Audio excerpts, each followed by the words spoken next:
Libertarianism, as a social philosophy, believes protecting the independence of the individual protects and nurtures the freedom and prosperity of the masses. Defending the freedom of the individual should be the first principle from which all efforts of social organization should stem. Now, here's what I mean by first principles. Slavery was wrong, and it needed to be abolished. The question of how will cotton be picked and harvested if slavery is abolished doesn't matter, because first principles of respecting the freedom and humanity of others was being violated. Slavery needed to end. Period. The draft. The draft forces young men to attempt to murder other young men and subject themselves to being murdered because of the disputes between politicians. The question of who is going to fight the wars caused by petty politicians doesn't matter when first principles of respecting an individual's freedom to live and their independence is being violated by the draft. The draft needs to end. Period. Now, being consistent with the application of first principles, libertarianism seeks to identify consistent human relational first principles which everyone should use to maximize peace and prosperity for themselves and their culture. Now, I think there are two consistent human relational first principles which apply to everyone. The first being that most people most of the time strive to be happy and to find their version of happiness in life. And secondly, that anytime someone uses coercion and force to hurt another person or steal their property, that person's happiness and prosperity goes down. Now, these principles are universal to everyone and consistent, that people strive to be happy, and when somebody physically or coercively harms another, human happiness and prosperity diminishes. Libertarian first principles teach that in order to maximize peace, prosperity, and harmony for all, individuals should avoid using all forms of violence, theft, and coercion. Governments, by their very existence, violate these peaceful first principles as politicians and bureaucrats use coercion and gun violence to impose their values on the rest of society. Almost every action taken by government is backed by coercion and gun violence. For example, if you refuse to pay your income taxes, men with guns will come kidnap you and throw you in a cage. Now, should you resist their kidnapping because, after all, you've harmed no one, and they are the ones that are actually using violence against you, they will enforce their kidnapping and theft with gun violence and may even ultimately kill you. If our culture as a whole adopted governmental first principles of using coercion backed by gun violence as the foundation of our human relationships, civilization, as we know it, would end. Our economy would quickly regress, as no one would do business with or associate with each other if everyone resorted to using governmental ethics of coercion and gun violence when dealing with others. All trade would come to a halt as no one could be trusted, and we would revert back to a subsistence existence. See, we inherently understand the benefits and importance of voluntary actions. We will never reach our cultural potential so long as we have politicians and governments using coercion and gun violence to impose their views on the rest of society.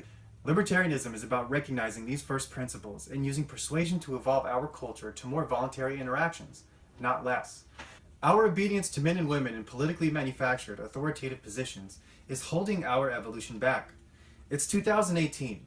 We need to move past the idea that we need self-serving politicians and their gun violence to organize and regulate our human interactions. Political elections and representative governments are 17th century technologies. In the age of airplanes and self-driving cars, we are being governed by men and women holding guns to our heads to enforce ideas which are 300 years old. Our culture is ready to evolve past regressive politicians and their archaic way of organizing human interactions, and into a culture which is organized by voluntarism, where all social and economic interactions are guided by free people choosing to freely interact with one another. Free markets and free people govern themselves in voluntary manners. They must if they are to trade and be successful. Your freedom to choose who you interact with and what businesses you patronize are all the governing you need. Americans should recognize the voluntary actions which we all use that is already uniting us, and we should move forward towards shutting down divisive government and evolve our culture to more peaceful interactions and less governmental coercion. That would be progressive. Libertarians are true modern-day progressives seeking to unify and evolve our culture around a common set of voluntary values which the majority of people already hold. Those on the left who consider themselves progressive are not progressing society as they continue to use an old and outdated coercive democratic system envisioned over 300 years ago. In fact, modern-day progressives are conservatives.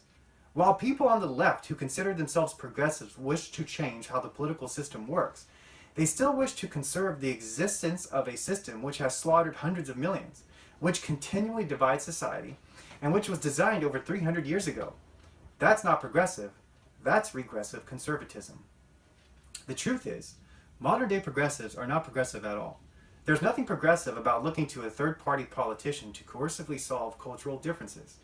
Real progressives seek to free human beings from outdated ideas, old prejudices, and free humanity from the narcissism of those who wish to democratically control society.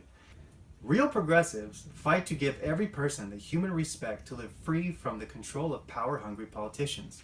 Real progressives seek to lift the values and ethics of people to unite them and bring about harmony and prosperity. While the majority of Americans have strong personal values which promote and sustain peace, our political values are built upon a regressive democratic system of coercion which is dividing us. Ideas of democracy and coercive government are stagnating society in a constant state of actual and social war. It's the outdated, regressive tool of democracy which has led to the slaughter and starvation of hundreds of millions in countless wars and democratically caused famines, while ensuring billions in profits to state benefactors. Democracy is the tool which has simultaneously led to millions of people being freed from kings and dictators, only to turn around and vote for socialist kings and communist dictators. Democracy was once a promise of a world where people would be free to live the lives they desired, but it has failed. True progressives evaluate the results of their ideas and never double down on failed ideas. Democracy, or constitutional government, may be a good alternative to the unilateral dictates of a king, but by what logic is voting for oppression any better than simply being born into oppression? Ideas of government and democracy are old technology. Simply calling oneself a progressive does not discount the fact that modern-day progressive ideas seek to conserve power in a system whose ideological foundings are hundreds of years old. It's time for real progress, a new frontier if you will. We must progress our culture to one which maximizes human respect, is tolerant of others, values the individual, and respects persuasion and trade over democratic consensus. Individually and societally, we don't need government and politicians to live in peace and prosperity. What society needs is individuals who put character first, value honest relationships, respect long-held values of responsibility, men and women who teach integrity to their young, strong work ethics, a respect of commitment, owning responsibility for oneself and one's actions, as well as an enlightened perspective in taking appropriate responsibility for the well-being of others. These character traits which make someone a valuable and contributing member of society are not the result of government. They are a result of our culture. A culture which will never flourish if we are naive enough to think voting is not the act of attempting to control the freedom of others through the use of gun violence disguised as government, law, and democracy. Your opinion is important, and yes, your life matters, but so does the person who has a different outlook on life. And just because they are different doesn't mean you should hire a mobster with a gun or a politician with a gun to force your personal lifestyle on them. Every action we take in life tilts this world towards a little more light or a little more evil. Attempting to control the free will and self-determination of others will always tilt this world towards more division and evil. Everything we need to end this ancient idea of coercive government is being used right now by everyone, including you. We are all libertarians in our personal dealings with others.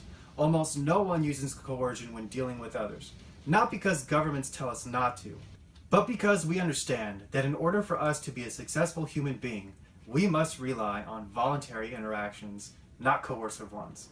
We simply need to be consistent in the application of those ideals which we use to guide our everyday actions and start voting for politicians who promise to slowly and ethically dismantle the state so we can continue the evolution of our culture to more voluntary interactions and not less.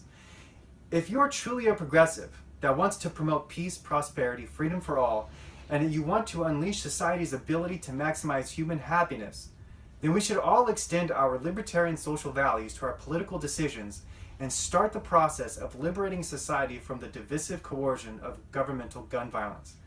The best long-term sustainable way to maximize human happiness, peace, and prosperity is to raise the cultural ethics of society to where everyone recognizes the individual and common benefits of using persuasion instead of coercion and trade instead of governmental theft and taxes.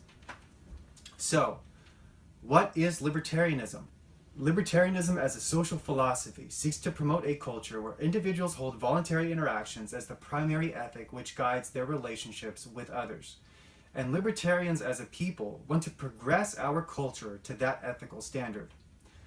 Which leads me to my final question. Are you progressive enough to be a libertarian?